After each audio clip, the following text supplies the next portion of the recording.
Welcome to Biff's Mystery Theater. I have many tales to tell you. Ghost stories, murder stories, and tales that will make your bones chill.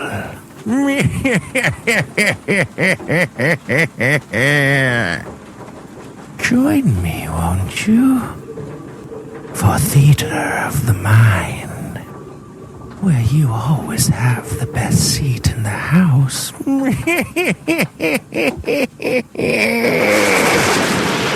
Now close your eyes and turn off the lights.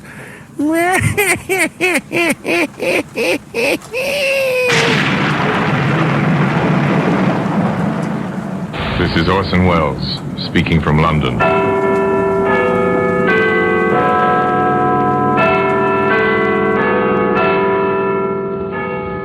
Black Museum, it's a repository of death. Here in the grimy stone structure on the Thames, which houses Scotland Yard, is a warehouse of homicide, where everyday objects, a phonograph record, a postcard, a color photograph, a simple statuette, all are touched by murder.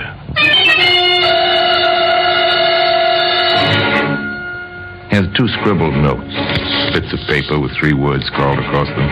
Slogan known around the world, a slogan you recognize, words created in the kind of lonely fun men far from home, men at war, have enjoyed through all of history.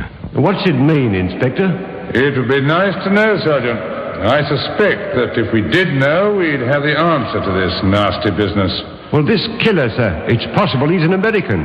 That phrase was American, sir, all through the war. Kilroy was here. Kilroy was here. And he's still here. In the Black Museum.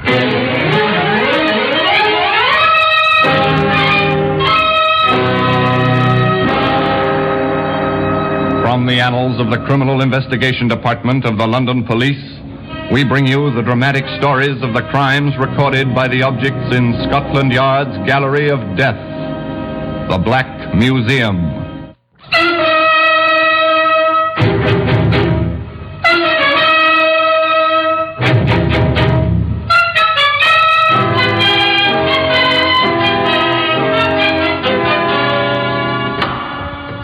Here we are in the Black Museum, Scotland Yard's Museum of Murder. Here's a typewriter. Your secretary uses one. Perhaps your son or daughter write their school essays on a machine like this.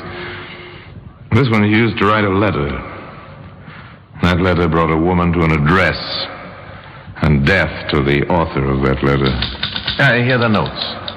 Scrawled on lined paper such as children use, children who are just learning to write. And a photograph showing the same 3 words scratched on a wooden surface. 3 times 3 was a number in witchcraft in ancient times. 3 times 3 words were written. This wasn't witchcraft, merely murder. Began for Inspector Liggett and Sergeant Porter in the usual manner. The telephone rang in the inspector's office at the yard. Inspector Liggett here. Sergeant Garth, 11th District Metropolitan Police, sir. We're at the Royal Roost, sir. Private supper club, 15 Marley Court. The proprietor, Matt Bolton, has been shot and killed, Inspector. Very well, we'll be right along. Well, so Matt Bolton has finally departed this earth, Porter. In the expected manner? In the expected manner. You wouldn't know Matt Bolton. 99 chances out of 100 you never heard of him. But enough people had heard of him to net Matt Bolton a neat 6-figure income from various protective associations and entertainment enterprises, such as the Royal Roost, one of those small private supper clubs, manages to keep its license by operating just within the law. The club was easy to find. In place of a neon sign, there was a police constable at the door. Yeah, looks like it's this way, I think.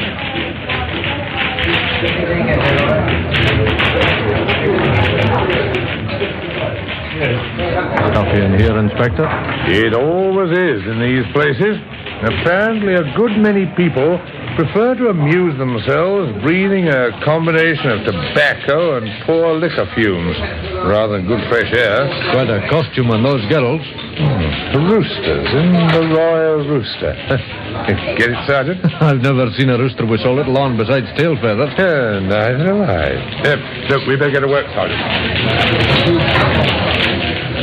The two policemen crossed the nightclub, skirted the dance floor, and quietly passed through the doorway near the bandstand. To their left, another door stood open, revealing a cubicle complete with mirror lights, another girlish rooster, a man, and a body. A body full length on the floor.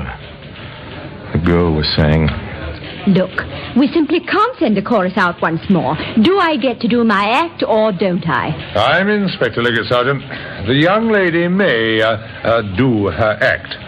I doubt if she'll try to go outside the club in that costume. Well, thank you, Inspector. First, this man said he thought the show ought to go on so the customers wouldn't be disturbed, and then he held me here. Well, look, that's my cue. I'll be back. Don't worry, I'm not going anyplace. You're so right about that, Inspector. Knows her way around, that girl, sir. Found the body. Didn't turn her hair. So I noticed. Find the weapon, Sergeant? No, sir, not in here. Porter, check the exits. Very good, sir. Oh, we've done that, sir. Only two. The way you came and the back door, fire exit. No one in the kitchen saw or heard anything. We haven't touched the body. Waited for you and the medical examiner, sir. Very good. All right. Turn out his pockets, Porter. Yes, sir. Here's something, Inspector. Tucked in his breast pocket. Quite a touch. I take it you didn't see this, Garth? No, sir. We left the body strictly as it was. Odd. Almost a signature. It's a note. Kilroy was here. For a moment, memories of other days crowded into the tiny dressing room. A phrase which had meant chuckles once seemed incongruous in that atmosphere of violent death. And then Mabel was back with boyfriend. May I inquire who your escort is, Miss Martin? Larry King, meet Scotland Yard. Gentlemen. How do you do?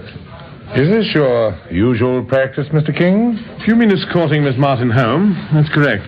You are good friends? We're engaged. I see. Miss Martin, before you leave us to get dressed, during your employment here, have you ever had any trouble with Mr. Bolton? Do you mean, did he make advances? Yes. Well, naturally. I see. Mr. King, did you know about these advances? I did.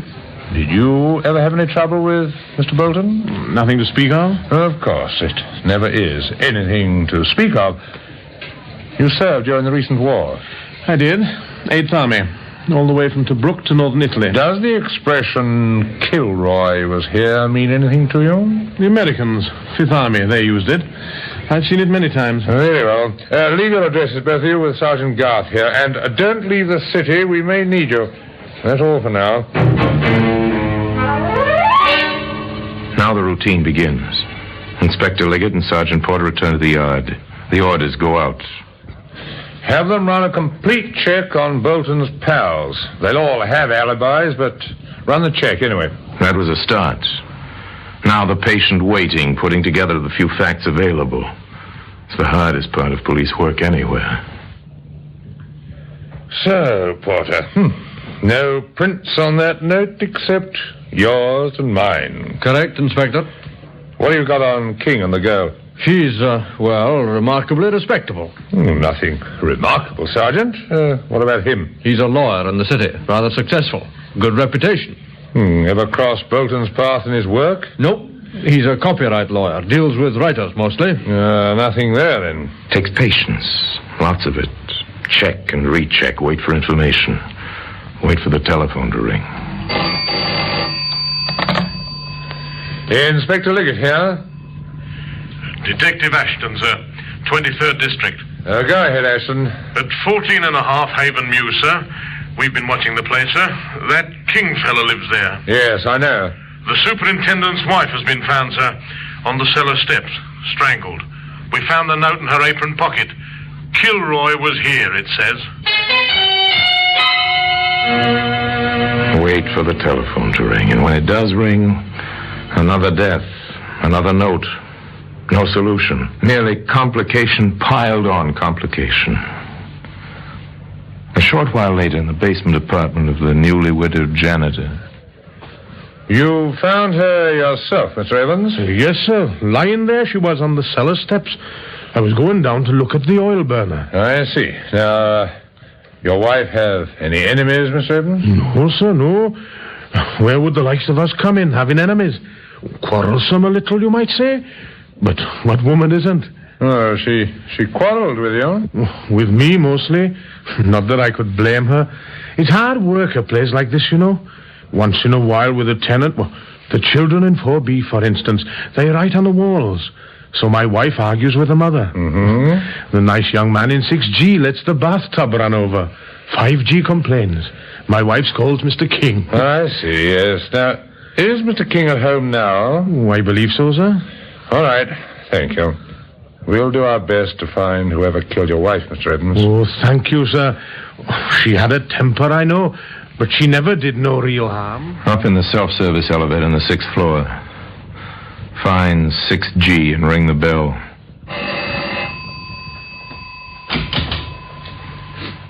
Have it opened, not by Larry King, but by Mabel Martin, far more fully dressed than the last time the inspector saw her. Well, Miss Martin, collected the insurance yet? Cut it out, Inspector. I don't have to stand for that sort of thing. In fact, I could ask you for a warrant before I let you in here. But you won't, will you, Mr. King? Ask your questions. They're about Mrs. Evans, I assume. Oh, Larry, please. Don't worry, darling.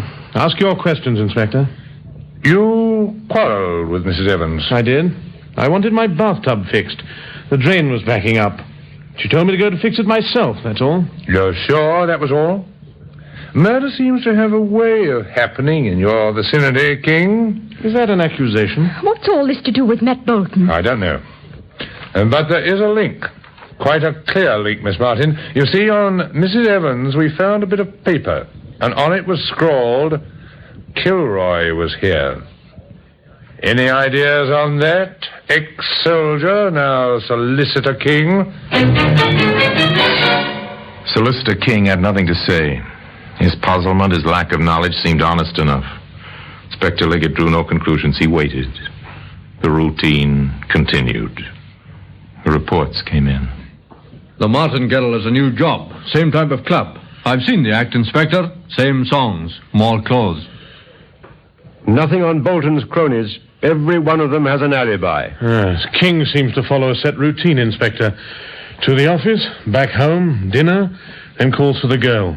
Even eats his lunch at the same time every day in the same restaurant. Nothing much to go on there, just a time of waiting. A week passed. Telephone rang once again. Inspector Liggett here. Detective Ashton, sir. We've another one for you. What? Yes, sir. A butcher this time. Name of Andrews. 2 blocks from the apartment house where King lives. Head bashed in with his own mallet. Scratched on the chopping block with one of his own knives is the same old message, sir. Kilroy was here. Kilroy was here. Familiar words with a smile in their words to remember fondly. 3 times they appear. On a butcher's block, on scraps of paper, and today they can be seen in the Black Museum.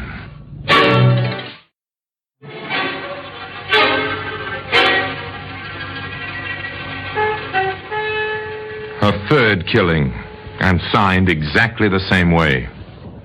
Kilroy was here. More, this murder had taken place within a few blocks of 14.5 Haven Mews, where Larry King lived. The same young man who was the secret fiancé of the singer, and whose dressing room the first body had been found. The same young man who lived in the house where the janitor's wife had been strangled. Inspector Liggett lost no time reaching the scene of the latest crime. Well, it's... yes, sir, well, I am... Ashton. Yes, sir? Anything fresh? Just the things I reported, sir. There's the mallet, the weapon. Yeah. The message was scratched with this knife. Any prints? The laboratory crew are trying to raise some. Nothing yet. Very well. Who's the woman? The widow. Mrs. Andrews, I really dislike bothering you with questions at this time, but you understand that speed may be the essence now. Yes. Yes, of course, Inspector. I understand that it was you who found your husband. Yes. I stopped here to get some money for a dress. It'll have to be a black one now. Did you always come to him for that kind of money? Well, Jim had his ways. He was considerably older than I am. He seemed just strong when we first married, but, well, later he was... Well, it changed to domineering. I understand, but now, look, just a few more questions, please. Does the phrase on the chopping block mean anything to you? Kilroy was here? No. No, it's just a... Well, I think I heard it on the radio once or twice. From the way you described your husband, I'd say he was rather, well, positive in his opinion. A mild way of putting it. Positive. Domineering, a man who brooked no argument. As the questions went on, the picture became more clear of a large, almost brutish man who covered his deficiencies with bluster and bullying. Finally... just one more point, Mrs. Andrews. Did your husband ever argue with his customers? I mean, did he make any enemies among them? Well, some. Only over little things. Can you give me a specific instance? Well, last week. Mm-hmm. Yes, it was last week. A nice young man said Jim was overcharging him. They had words.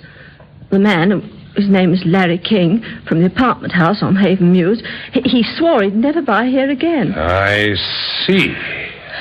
Have I helped, Inspector? You may have. Just a little time will tell, I suspect. Just a little time.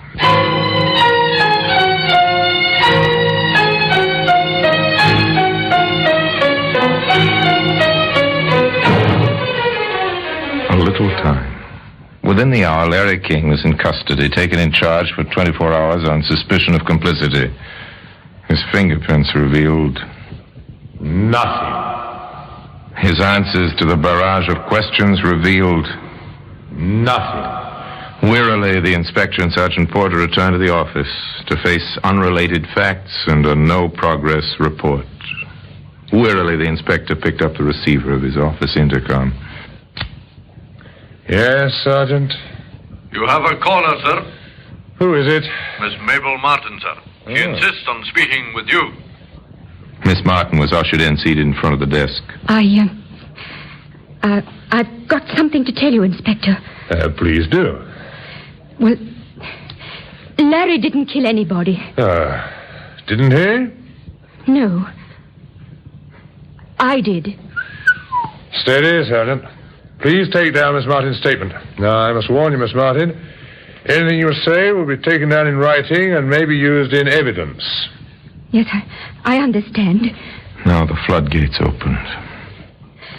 I killed all three of them and left the notes to make it look as though Larry did it. So simple, so obvious. Matt Bolton threatened me.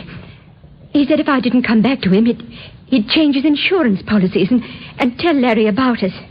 Well, I shot him. It was a .22 that Larry had given me. One death accounted for. The policeman listened gravely. Mrs. Evans was always snooping. She threatened to tell Larry about Matt and me. I did it in the cellar, behind the coal pile. I strangled her. Quite logical. The inspector waited.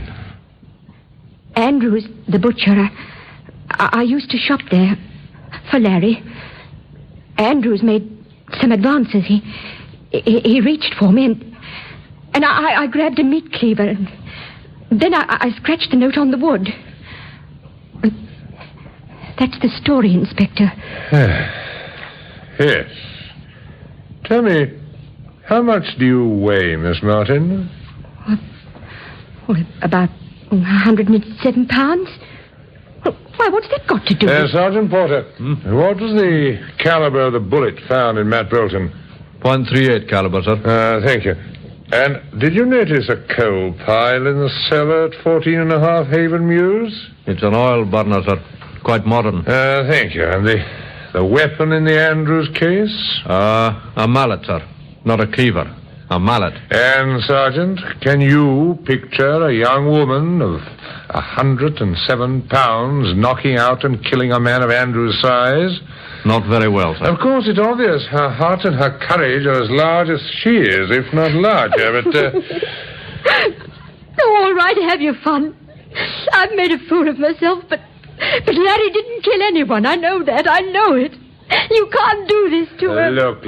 I wouldn't worry, Miss Martin, if I were you. In fact, if I were you, I'd hurry out to the front of the building. Mr. King is about to be released, and I think you'll want to meet him there. Won't you? Oh, Inspector. Oh, Sergeant, Oh, forgive me, please. How about it, Porter? Care to have a girl like that to marry? Yes, sir. For more reasons than one. Where are we now, sir? Offhand, Porter, I'd say we were just about where we were when we first heard of the Andrews killing. Put on your thinking cap, Sergeant. This is quite a problem. They sat there in silence. Their minds sifted fact after fact. And once they'd been through the meager supply of facts on hand, they started over again. At one point, the inspector said, half to himself, "There's something we're overlooking. Probably quite a simple point. It usually is, but... He was quite right. In fact, the inspector was quite appalled, so appalled. He spoke in what amounted to a whisper. Sergeant, hand me that telephone directory, please. What? Oh, yes, sir. Can I help you, sir? No, thank you. Look, just get your hat, Sergeant. Get my hat? Yes, we're going back to 14.5 Haven Mews. That's King's address. Yes, and according to the directory, it is also the residence of one Joseph Kilroy, one of the 7 Kilroys listed in the London telephone directory.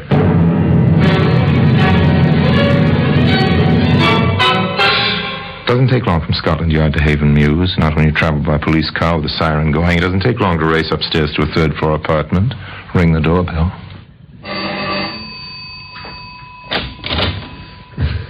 Come in, gentlemen. I heard your arrival in the street.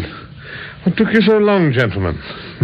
Oh, really, now. Mr. Kilroy, I must warn you, anything you say... Oh, that's all right. I understand. Don't mind in the least. Well, I'll be... Watch him, Sergeant. I am, sir. Frankly... Liggett. Inspector Liggett. Ah, yes, thank you. Frankly, Inspector, I'm rather annoyed with you. Here I go to all the trouble of killing a man so that nice young fellow in 6G could marry that cute little baggage he's going with. And you arrest him instead of me. I see. I'm sorry about that, too. So you killed Bolton? Saw him one night treating the girl really nastily. In front of his house. If I may ask, why the woman? Oh, she was a nagger. Really annoying. And after I killed one, it struck me I couldn't be hanged more than once. So I might as well do old Evans, too. Thoughtful of you, Mr. Kilroy.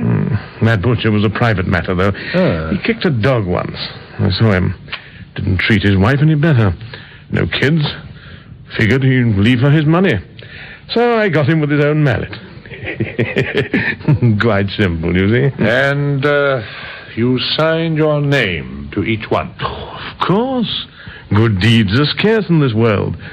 Thought I ought to get proper credit each time. Now, if you'll excuse me... Sergeant! Good work, Sergeant. He's strong, sir. Stronger than he looks. Cases like this usually are. Well, we'll need the ambulance. Not the wagon this time, and use the telephone directory, Sergeant.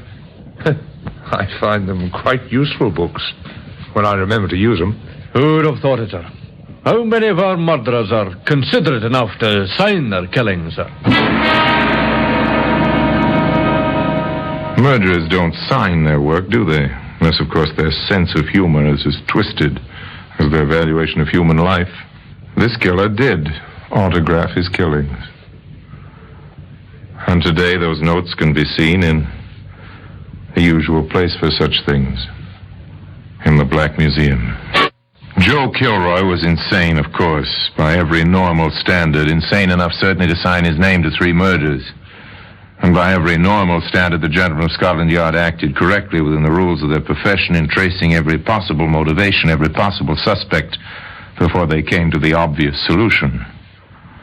After all, it is logical that when men spend their lives dealing with the deliberately obscured, they can actually fail to notice the openly obvious. Now the notes remain in their usual place, in Scotland Yard, in the Black Museum.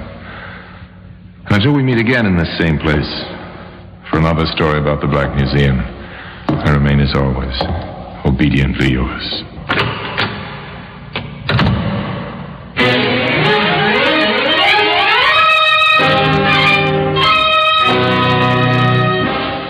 This is Orson Welles, speaking from London.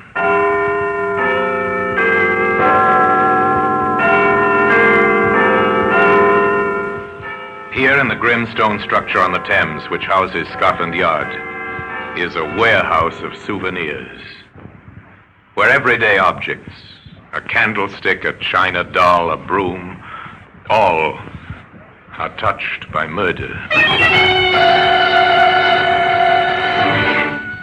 Now take this button, this brass button, the symbol of a barracks parade ground, but this was not found on any parade ground. This is interesting, sir. A brass button. Very interesting, Sergeant. It's from an army uniform.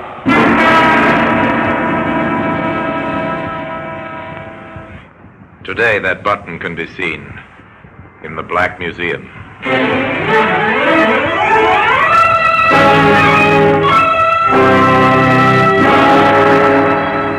From the annals of the Criminal Investigation Department of the London Police, we bring you the dramatic stories of the crimes recorded by the objects in Scotland Yard's Gallery of Death, the Black Museum. In just a moment, you will hear The Black Museum, starring Orson Welles.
Now, The Black Museum, starring Orson Welles.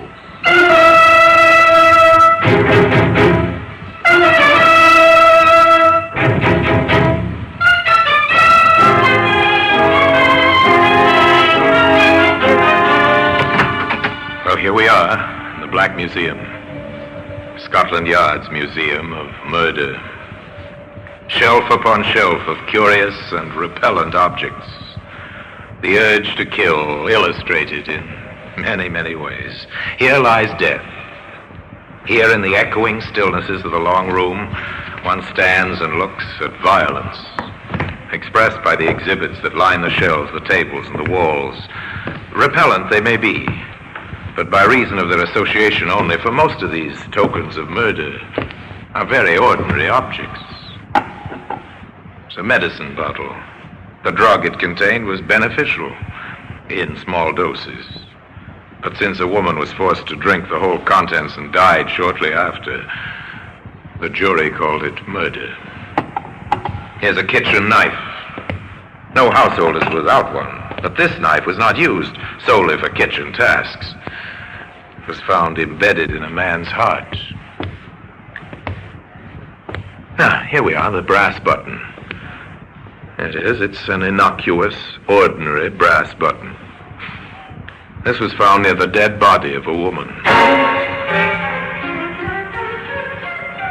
But come back with me to the beginning of this story, to a day some years ago on the common outside the Kentish village of Wayfield. A girl was sitting beneath a tree, busily sketching. She was too engrossed to hear the approach of a young soldier until he spoke. Hello? Oh. Hello? Sorry. Did I frighten you? A little. I didn't hear you coming. Oh, I made enough row. You were so busy with whatever you're doing. What are you doing? Sketching. Can I see? You'll probably laugh. No, I won't. Show me. That's very good. Do you really think so? Well, it's fine. You must be the one they call the Swamp Girl. That's what they call me in the village. Huh. Poor, routine, dull people. You don't like routine ways of living, do you? From what I've heard, you're something of a rebel. Am I? You seem to know a lot about me. Oh, I've heard things. What kind of things? About how you live in an old shanty at the edge of the swamp and how you roam the common and sketch and paint. You're well informed. Well, people talk about you sometimes. I was interested. And so you came down to see for yourself. What's the matter? Couldn't you find a girl in town? Don't say that. I wanted to meet you. To talk to you. And now that you have, will you please go away and let me work? Oh, you can work any time. I'll go away soon, if you're nice to me. Go now. I've no intention of being nice to you, whatever you may think. Come on. Get away. When you found out so much about me, you might have also found out that I'm not interested in men. Least of all, soldiers. That's not very kind. Come here. No. Go away. Come here. No. No, please don't hurt me. No, please. No!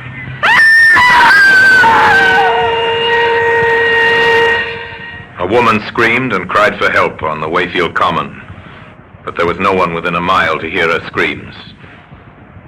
2 days later in the post office at Wayfield, a letter was returned by the postmistress. Mrs. Riley? Yes, Jimmy? That registered letter you sent me out with, there was nobody about to sign for it. Wasn't the swamp girl at home? No, Mum. I called out, Miss Morgan, but there wasn't any answer. All right. You can deliver it tomorrow. Yes, Mum. Her name was Jeanette Morgan, but people of the town called her the Swamp Girl because of her vagrant, strange way of living. The next day, Jimmy, the postal messenger, rode out on his bike to deliver the registered letter, but once again the Swamp Girl was not at home. Then, on the way back, taking a shortcut, Jimmy found her. Miss Morgan! Jimmy saw only her legs at first protruding from a bush, which had been meant to hide her. At first he thought she was asleep. But he didn't think so for long. She's dead! I've got to get the police!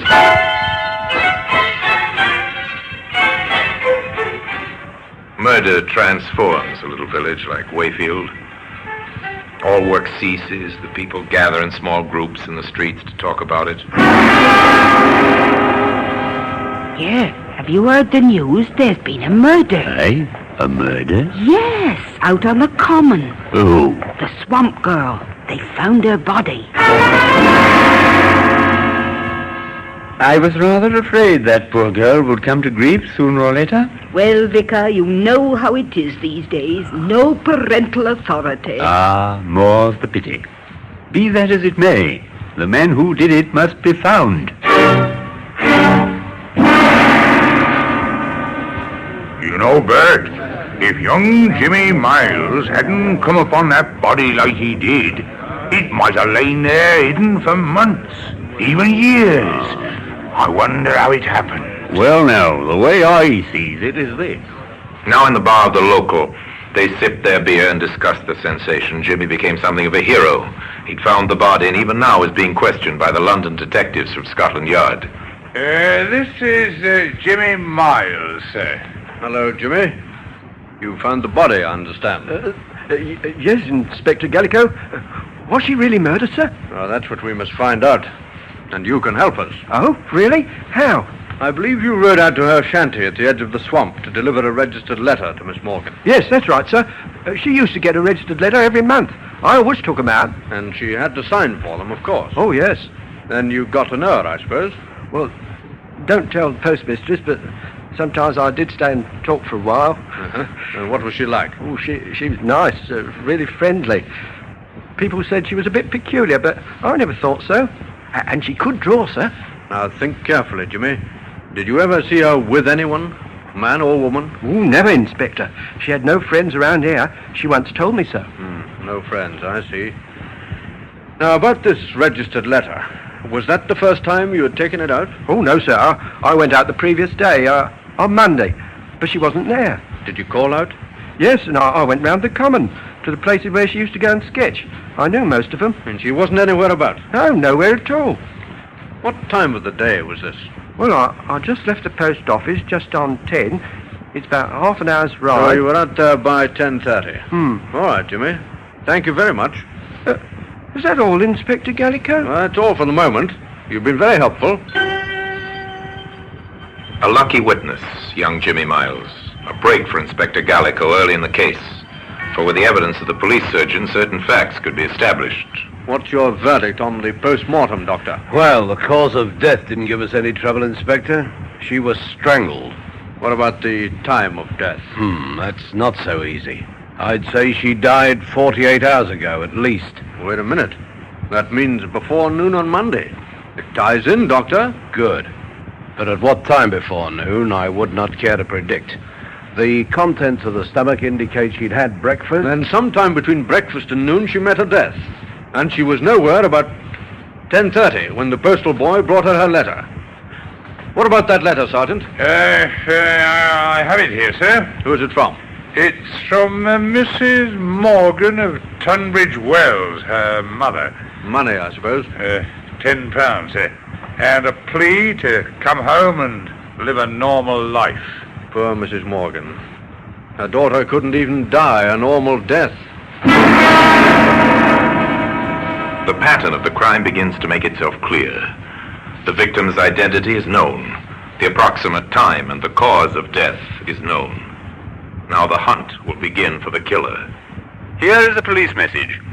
The body of a woman named Jeanette Morgan has been discovered on Wayfield Common. Evidence suggests that she met her death by strangulation sometime before noon on October the 19th. Any person who was in the vicinity of Wayfield Common on that day, or can give any information, should communicate with the nearest police station in order to assist in the search for the murderer. And in this, the police will be aided by a brass button. That same brass button that today can be found in the Black Museum. In just a moment, we will continue with The Black Museum, starring Orson Welles.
And now we continue with The Black Museum, starring Orson Welles.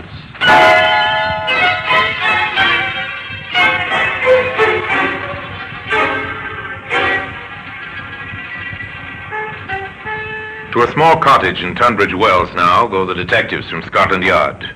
To a house with the blinds drawn where a thin, bitter woman answers their questions in a strangely lifeless voice. Yes, I knew. I knew it was Jeanette when I saw the newspapers. Why didn't you get in touch with us, Mom? I knew you'd get in touch with me if you wanted me. Besides, what business is it of mine? But she was your daughter. Was she? Jeanette's younger sister lives here with me. Works at a shop nearby. She's my daughter. Yes, I see what you mean. I warned her. I told her it had come to no good end, living that strange and unnatural kind of way. Mrs. Morgan, we won't trouble you any longer, but could you tell us, did your daughter have any close men friends? Men friends? Yes. Jeanette? I wish she had. But a boyfriend would have been too ordinary for her. She had to be different. She had to be the swamp girl. I'm sorry. Why did it have to happen to her? To me? Why? Why?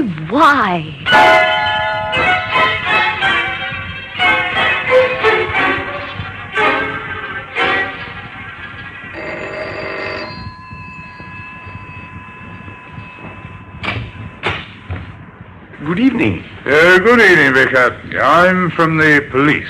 The police? I don't recognize you. No, sir. You see, I'm not from the local police. I'm from London. And I'm down here in connection with the murder. Oh, yes, terrible, yes. But how can I help you? Well, you can help a good deal, sir. You see, the local police are pretty short-handed, and Inspector Gallagher has decided that our next move should be to make a very thorough search of the common, particularly round about where the body was found. Oh, I see. And I suppose you want some help from my parishioners? Yes, sir, that's roughly the idea. Ah, very well, then. We'll help you in every way we can. You can depend upon us. All right, Sergeant. Let's get on with the search. Very good, sir. You take Smart and work in from the road. All right, I'll sir. take Rogers and work in from the field side. I'll meet you by the ditch. Yes, that'll be all right, sir.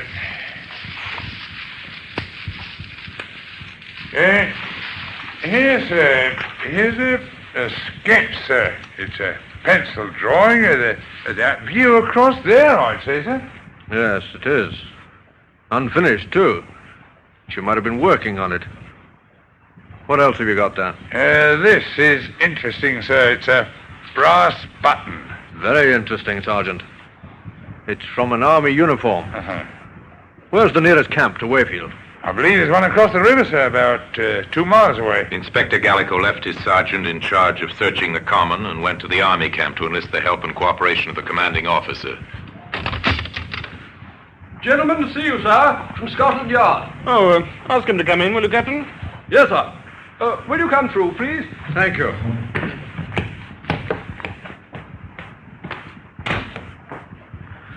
Major Curtis, I'm Inspector Gallico from Scotland Yard. How do you do, Inspector? Sit down, won't you? Well, now, how can I help you, Inspector? I'm here to investigate the murder of Jeanette Morgan. Oh, the Swamp Girl mystery. Yes. Yes, tragic business. Major, not far from where the body was left, we found this. An army button. That's why I'm here. I see. Well, I'd be glad to assist in any way I can, but permit me to hope that it wasn't any one of my men. How many men are there in camp here, Major? Well, at the present time, our unit's strength is 120. We're an engineer section, as you may know. 120 men, huh? Mm-hmm. I wondered if any of them has a button missing from his tunic. Well, if you wish, I'll order an immediate inspection. Not yet, sir. You can assist me in another way first. Oh? How, Inspector? Well, I want a list of all those absent from camp on Monday morning. Oh, that should be easy. There's no leave on any week morning. If anyone was away from camp, it must have been for a special reason. Anyone at all, between the hours of 7 in the morning and 1 o'clock. Well, the adjutant can help us there. I'll get him to make out a list of all those away from camp on Monday morning immediately. The commanding officer was away a short time, and on his return he brought with him a piece of paper containing a list of names. He gave it to the London detective.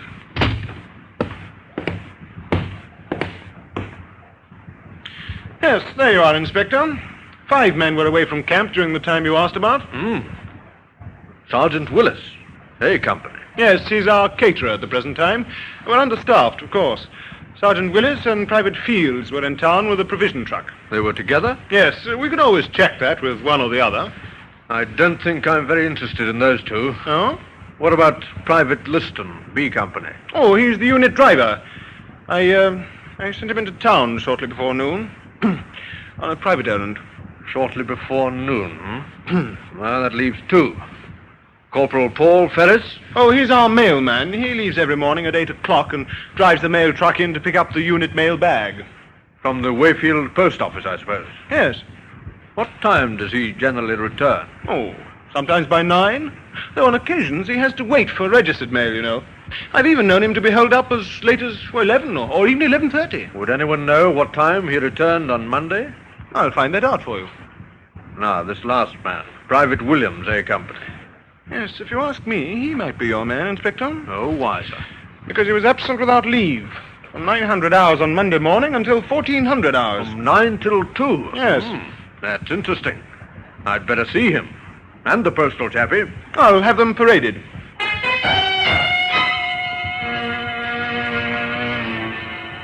Corporal Ferris, Private Williams, this is Inspector Gallico from Scotland Yard. He has some questions to ask you both. Thank you, sir. Corporal Ferris, we'll take you first. Yes, Inspector. What time did you leave camp last Monday morning on your mail run? At 800 hours, sir. And what time did you return? Well, if I remember correctly, the mail was brought round rather late that morning, Corporal. Yes, sir. I was just about to explain to the inspector. I had to wait for several registered letters. What time did you actually return? Shortly before 1100 hours, sir. Thank you, Corporal. Now, Private Williams. You were absent without leave throughout Monday morning. Yes, sir. Are you able to give a satisfactory account of your whereabouts? I'd prefer not to, sir. Private Williams has consistently refused any explanation of his conduct, Inspector. Oh, that's rather unwise, Williams. If you have an alibi, you'll need it. This is an investigation into murder. Murder? I didn't do no murder. I was with me girl in Wayfield. Ah. What's her name? Hey, Susie Walker, 9 High Street. You asked her if I wasn't there. Oh, I didn't want to get her into any trouble, you understand, that's all. But murder? Oh, I don't know nothing about the girl who was killed. Honest, I don't. Well, we'll check your statement, Williams. I've finished with them now, sir. Corporal Ferris, Private Williams, dismiss. Inspector Gallico drove into Wayfield to number 9 High Street. Oh, no. Susie wasn't out with him that day. I remember it distinctly. She went over to see her girlfriend at Kenbury. Well, you can ask her yourself.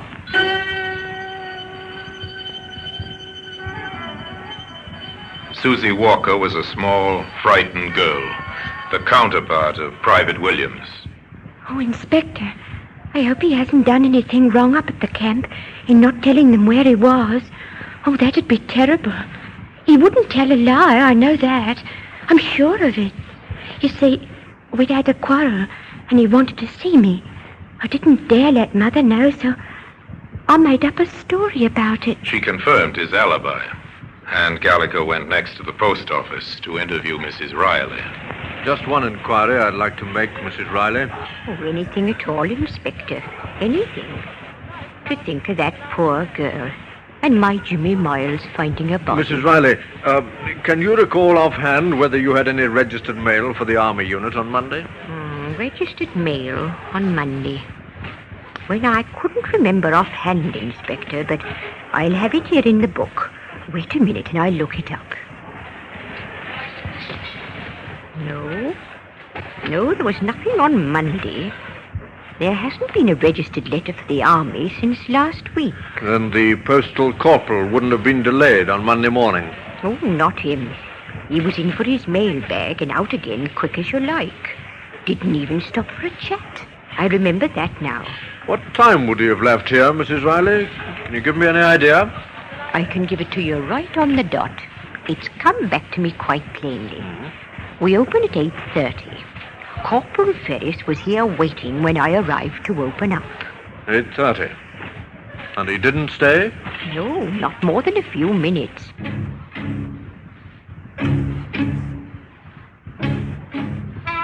The inspector picked up Sergeant Worthington, and together they drove back to the army camp.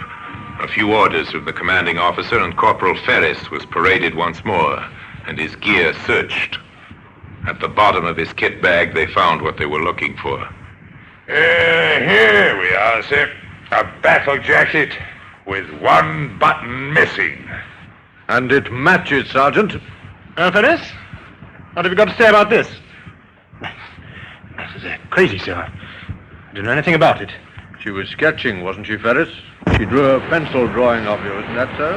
You're bluffing. She didn't do any drawing of me. It was a landscape scene. A landscape scene, yes, so it was.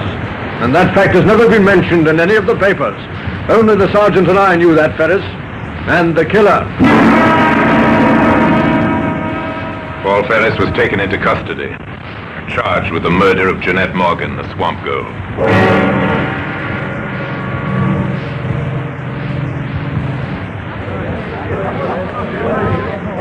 Silence in court!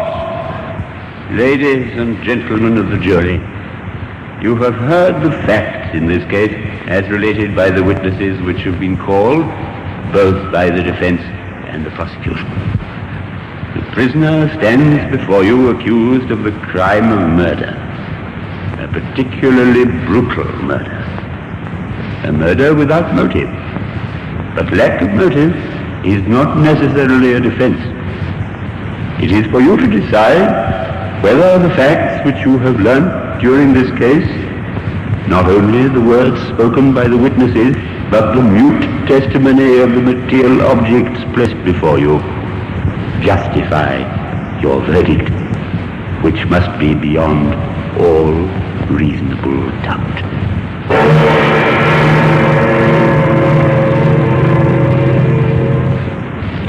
The brass button and a slip of the tongue led to his downfall. Today, that brass button occupies a place of honor in the Black Museum.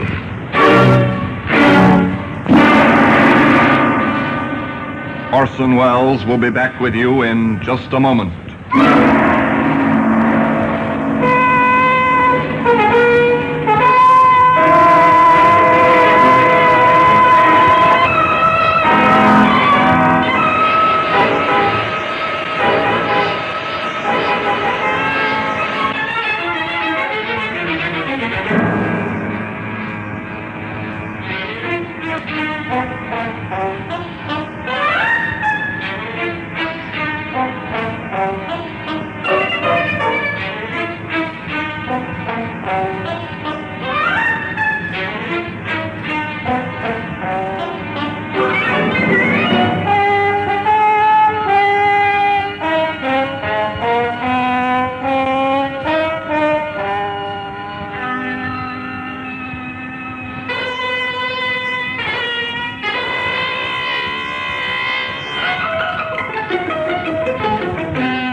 Now here in person is Orson Welles.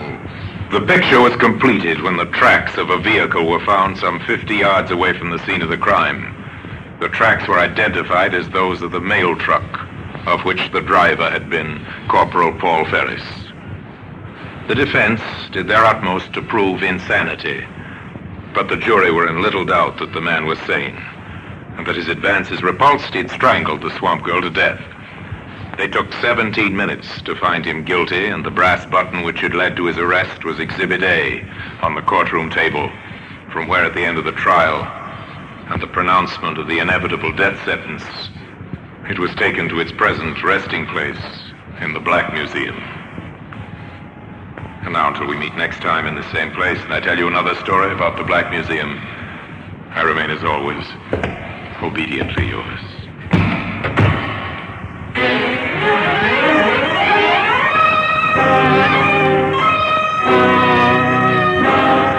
The Black Museum, starring Orson Welles, is presented by arrangement with Metro-Goldwyn-Mayer Radio Attraction.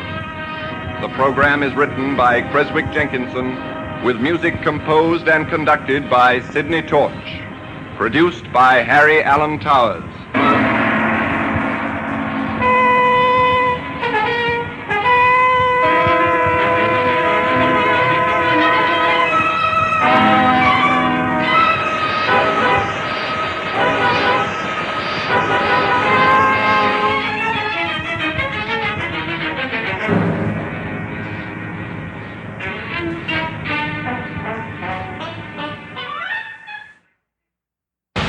Orson Welles, speaking from London.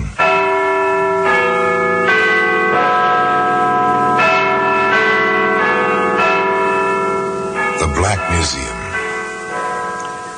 Here in the grim stone structure on the Thames, which houses Scotland Yard, is a warehouse of homicide.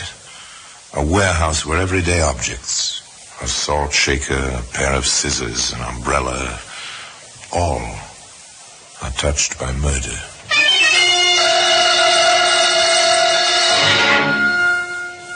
A walking stick, black wood, silver mounted. Maybe it's real ebony. Stick which might have belonged to your grandfather. It's that vintage, about 1865. A gracious era with crinolines and beaver hats. Still harping on that walking stick of yours, Martinson? I've stated 1,000 times and in public, this stick was given me by Garibaldi. I'm proud of it. Well, it's not really my business, of course, but don't you think, Martinson, you ought to stop lying to yourself? Even if you don't stop lying to the gullible public. Well, that walking stick can be seen today in the Black Museum.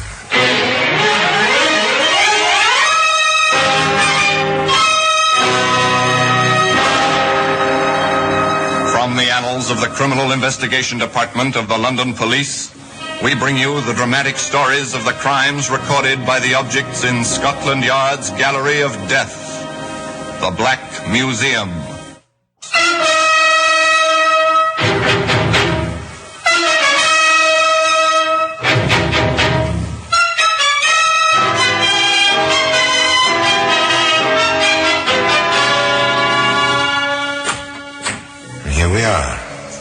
Black Museum, Scotland Yard's mausoleum of murder. Yes, here lies death. I make no virtue of killing, but I'm fascinated by the facts. Facts I've learned in this room, from these silent witnesses to the act of murder. Now, this is a plaster cast of a heel print. Found, it says on the small label, in a flower bed outside a ground floor window. Note the scratches in the rubber heel. Those markings led a man to the gallows. This is a steel file, sharp-pointed, well-tempered, meant for cutting metal cleanly. This file, no, it was not used to escape a prison. No, it was used to put a man in prison. This file became a weapon, cut through human flesh and bone. Here we are, the walking stick. It came from Glasgow more than 80 years ago, 1865. Its owner was Dr. Richard Martinson, an interesting fellow. Loved to give lectures, sometimes with lantern slides on places where he said he'd been. This is Capri, lovely isle in the Mediterranean, loveliest of all the seven seas.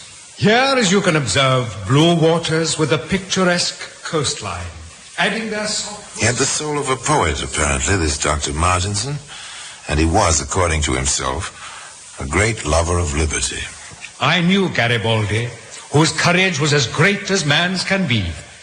Garibaldi set freedom above life. He gave me my walking stick as a token of the high esteem in which he held me. Altogether a remarkable man. Of course, there were those in Glasgow who were skeptical, perhaps with reason. Capri, my foot.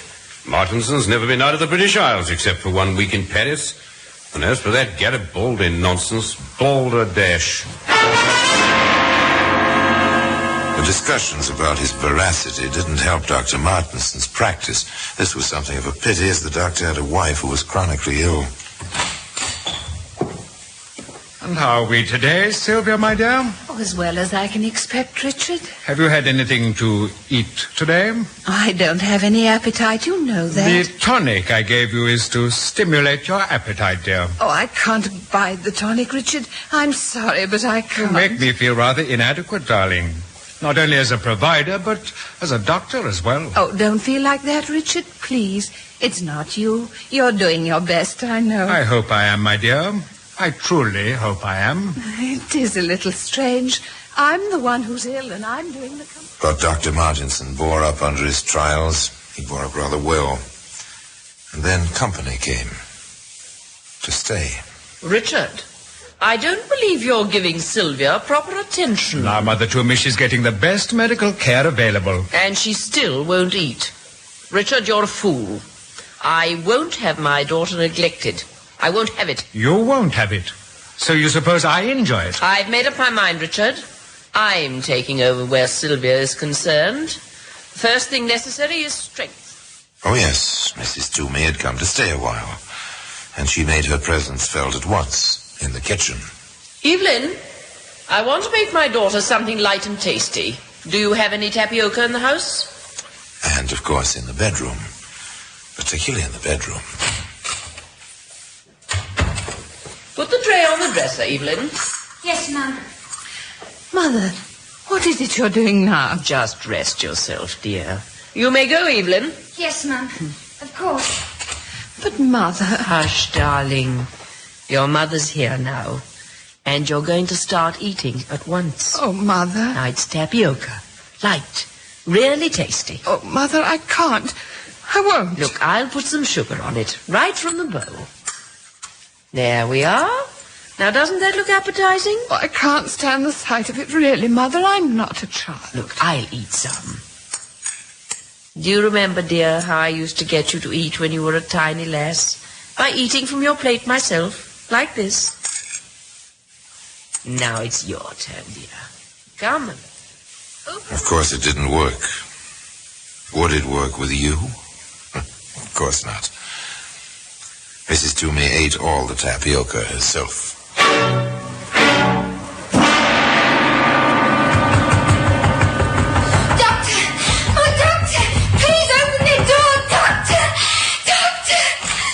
Evelyn, what in the name of... Oh, Doctor, she's taken so sick. Who has taken sick, girl? My wife? Oh, no, sir. It's the old... it's Mrs. Toomey. She's taken dreadful sick, moaning and groaning and all. She woke me up, she did, with the noise of it. Richard, please. Is Mother sick? It seems so, dear. Oh, please do something, Doctor, please. All right. I'll go to her. Meanwhile, you get your coat on and run for Dr. Barclay on the High Street. Hurry now. I hesitate to treat my wife's mother. That's quite ethical, you know. If you're a doctor, you don't treat members of your family yourself. Dr. Barclay, despite his reservations concerning his colleague, honored his own Hippocratic oath. He returned at once with Evelyn. Oh, take my coat, girl. Where's the patient? Yes, sir. In there. Good of you to come over so quickly, Barclay, in spite of everything. Our job, Martinson, is to heal the sick. Now, let me see the patient. First, Barclay, I think you should see this. Oh, where did you find it? Near her bed. She reeks from the stuff. Oh, then this is nothing more than an ordinary drunken... I would diagnose it as something more. She's been taking some of this, apparently. I know that sedative. Opium base. What's your diagnosis, Martinson? Apoplexy. She's the choleric type, you know, apparently subject to these attacks. Now, if you'd care to examine the patient, Doctor, I should be glad to give you whatever assistance... Barclay examined the suffering woman, prescribed a sedative, and went on his way. He called again the next morning. Oh, she seems to be resting comfortably, Martinson. She'll be all right in a day or two, I'm sure. If you want me, send the girl. The coolness between the two medical men remained, and succeeding events didn't tend to improve their relationship. Richard, I'm Mother, and I'm the one who's sick. It must come to all of us, Sylvia. Your mother lived a full life. Now she is at rest. But I'll miss her. I'll miss her terribly. The passing of her mother was extremely upsetting to Sylvia Martinson. Her husband, qualified physician that he was, used to the sight of death, seemed somewhat affected himself. His wife was not present to see him. Evelyn, I want you to see something. Yes, Doctor? This bottle. Remember it? Well, of course, sir. I bought it from the chemist myself. Mrs. Toomey sent me. She said it was for sleeping. When was that exactly, Evelyn? Day before yesterday. The day she came. And the bottle was full then? Oh, yes, sir. And now... Well, you can see for yourself, Doctor. More than half the medicine's gone. Exactly. And I want you to remember this if there should be any question. Understand? Yes, sir. I've made out and signed the death certificate. Can you find your way to the registrar's office? Oh, yes, sir. Go there then. I'll give you a note. File this paper. I've certified the cause of death as apoplexy. Understand? An obedient girl, that Evelyn. Not too bright, perhaps, but obedient. Very loyal to the doctor. In fact, her loyalty had a tendency to brim over at the edges. I think he's a grand man. Grand. And why, may I ask? Well, you only cook for him, Mrs. Bemis. You don't see him at the front of the house like I do. So considerate.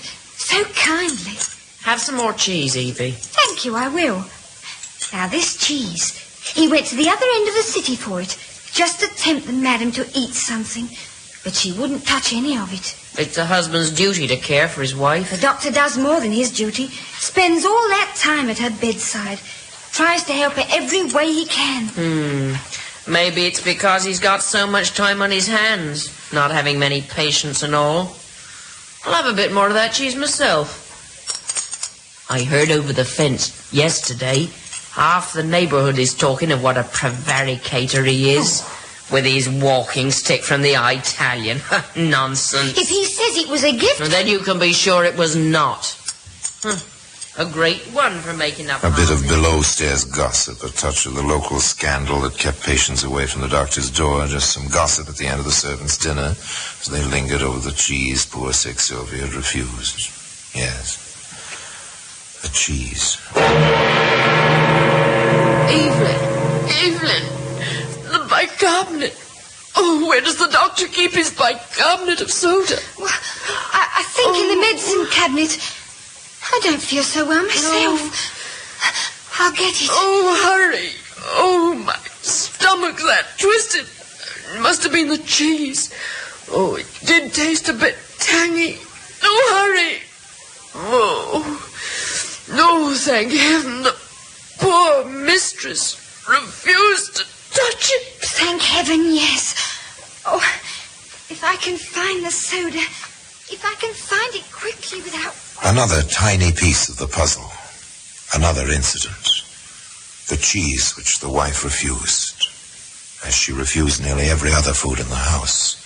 As she literally starved herself. Wasting away. Slowly.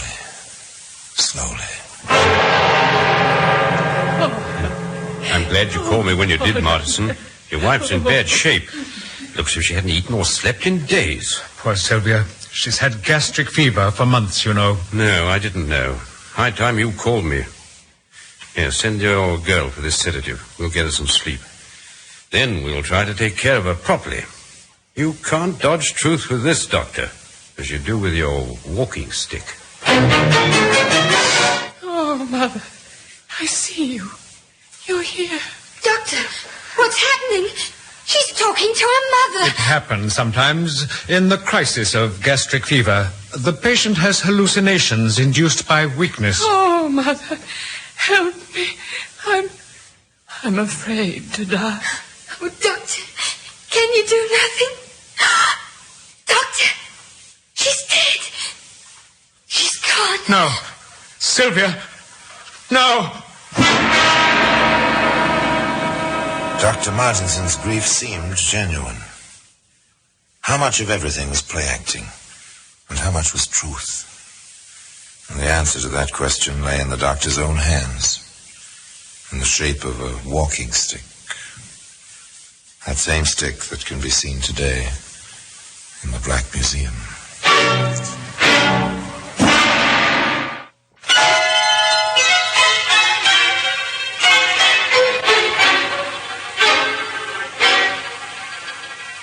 They took Sylvia Martinson to Edinburgh, to her own family, to place her with her mother.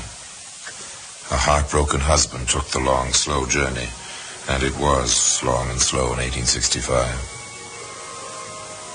At the church. No.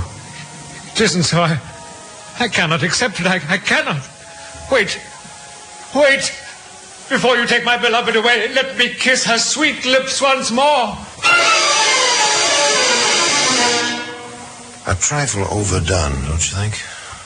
Well, perhaps it was sincere. However, the emotion was not considered unseemly. However, other things were considered so, and people at times made it their business to call the attention of strangers to such happenings.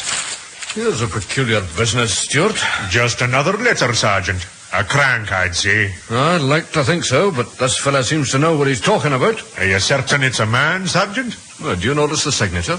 Amicus Judici, friend of justice, masculine, a man.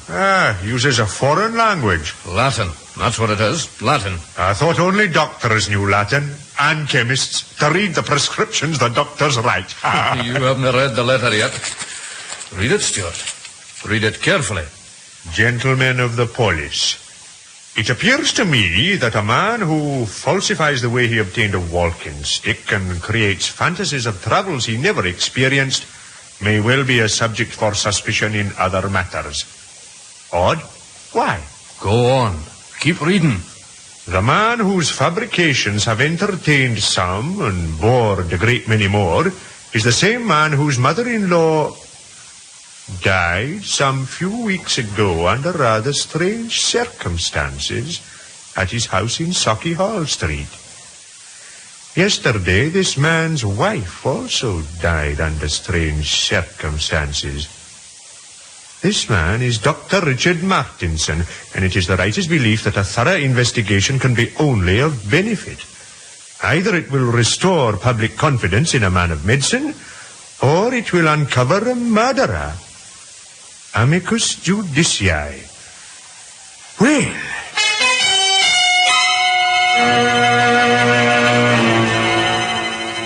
They never found the writer of that letter, but in the Martinson house, which was searched, Warren provided, with a great deal of thoroughness, while Evelyn Warren looked on. Found this, Sergeant.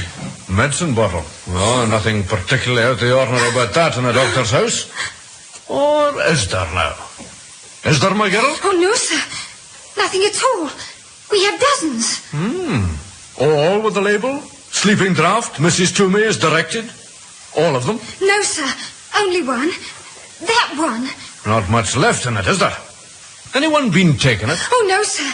The doctor was very definite. No one was to touch it. He showed it me just after the old Mrs. Toomey passed on. Stuart. Yes, sir? I want an analysis of the contents of this bottle, and I want a copy of the prescription from the chemist who filled it. But there couldn't be anything wrong with it, sir. Well, I fetched it from the chemist shop myself. Oh, you did, girl. Good. Then you can take us there. The analysis was over quickly enough. The report was quite brief. Here it is, Sergeant. 10% mineral poison antimony. Sufficient to kill a strong man, let alone an elderly lady. Next stop, the chemist, where Evelyn Warren had obtained the sedative. My name's Pine, sir. Sergeant Pine, CID, Glasgow Police. Yes, Sergeant. Do you know this girl? Not by name, sir. But you are Dr. Martinson's maid, aren't you? Yes, sir. I am. Good enough. Perhaps you'll tell me what was in this sleeping draught the girl had here. It's a standard mixture, Sergeant. Some opium, not very much. We sell only small quantities. Some people have been known to boil it, evaporate the other contents to get at the opium itself. Any mineral poison antimony in it? Poison? Quiet, girl.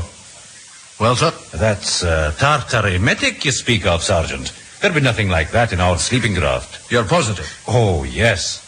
Of course, Dr. Martinson did obtain some of the emetic from us occasionally in the past few months. Enough to cause trouble? He's a doctor, Sergeant. He'd know how and when to use it.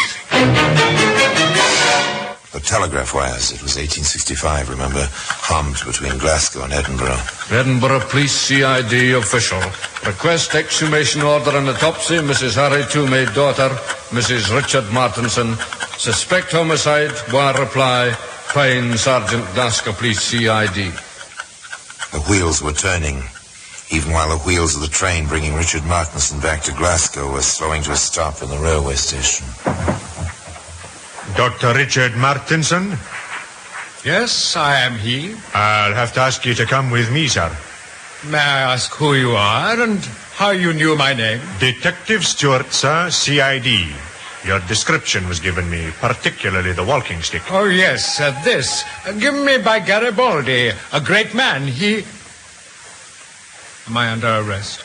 The sergeant has a few questions, sir. If you'd step this way, I have a hansom waiting. Sorry to put you to all this, Doctor, but it can't be. They didn't wait for the autopsies. They took the doctor in charge, as they put it, at once. Suspicion of murder was the booking. A short while later... Report from Edinburgh, Stuart. Both women were poisoned. The wife was full of arsenic. Apparently, he'd been getting it into her for quite some time. It's a cumulative poison. The charge was changed simply to murder. The trial paraded the usual number of experts and police officers to the witness box. The medical evidence was almost overwhelming. But through it all, not one shred of motive. No one could find a reason for these deaths. Until, at last, the Solicitor General, the public prosecutor in those days, brought in a surprise witness. Your name, please, miss? Evelyn Warren. Miss Warren, we understand you were the housemaid in the establishment of the prisoner. Yes. During your employment in that household, did the prisoner make any advances to you? Did he? Answer me, Miss Warren. Yes. When did this happen?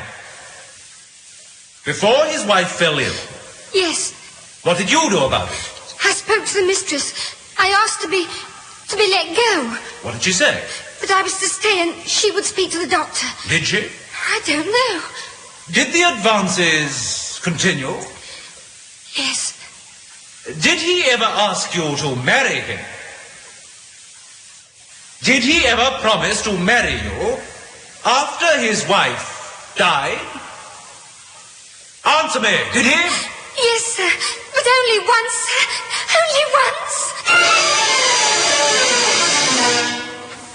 Was this the motive? Counsel for the defense refused to accept it. Naturally. Strangely enough, the defendant never took the witness stand in his own cause. Not once during the trial did he utter a word. It was almost as if he welcomed punishment, as if he were already walking out to meet it. The judge spent a part of his charge to the jury on the question of motive. The question of motive is not your concern in this case. Why this murder was committed is of no moment. How it was done, by whom.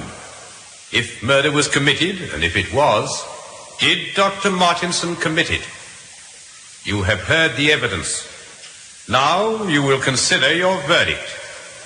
And during every moment of your deliberations, remember, the decision you make can never be undone.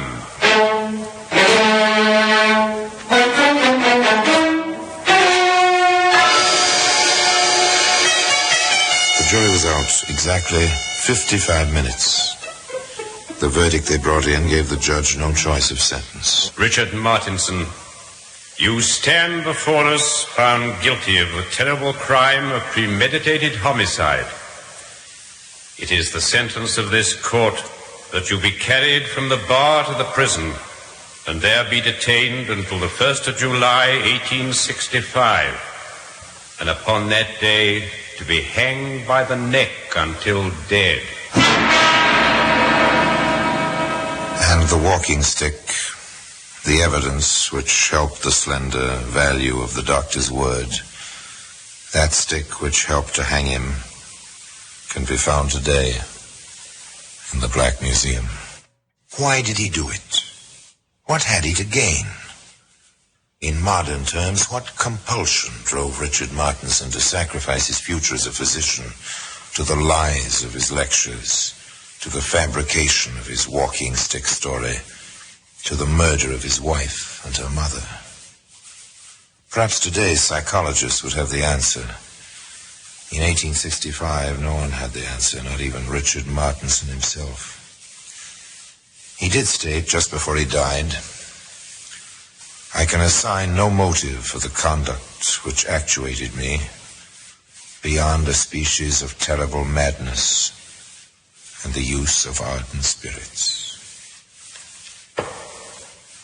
And now, till we meet next time, till we meet in the same place, and I tell you another story about the Black Museum, I remain remain as always, obediently yours.